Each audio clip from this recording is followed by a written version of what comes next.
Okay, so when I cut that box, I actually put the wrong end through the blade side, and I cut it apart like this by mistake. But that's okay, because this actually was a happy accident, because I'll show you what I'm gonna do.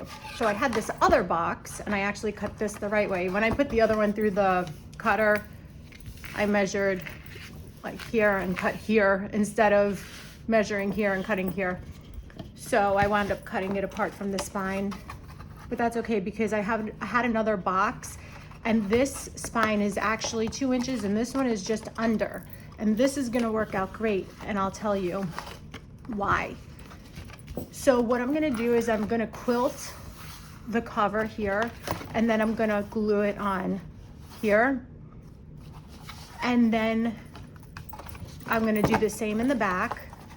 So it's gonna be reinforced. It's gonna have 2 pieces of this cardboard. I'm just gonna cut it a little bit shorter because I don't want any overhang. Well, maybe I do. Let me look at my other one that I quilted.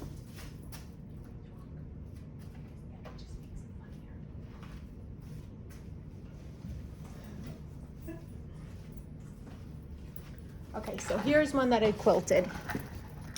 And it looks like it pretty much goes to the end. You know what happens when I trim the fabric? I wind up trimming it down a little bit. So this one has a little gap here. But anyway, we'll work through it and see if I'm gonna trim that part off. But anyway, so we're gonna quilt here, and then we're gonna do a hidden spine. And we're gonna use this piece for the hidden spine, but this works out great because it's just under 2 inches. And so it like nests in there. I don't know if you can see that here. It nests in here perfectly. So, whoops. So that accident was no problem, because I'm gonna use all these pieces anyway. So the next step is to pick out some fabric, and I did use some of that non-fusible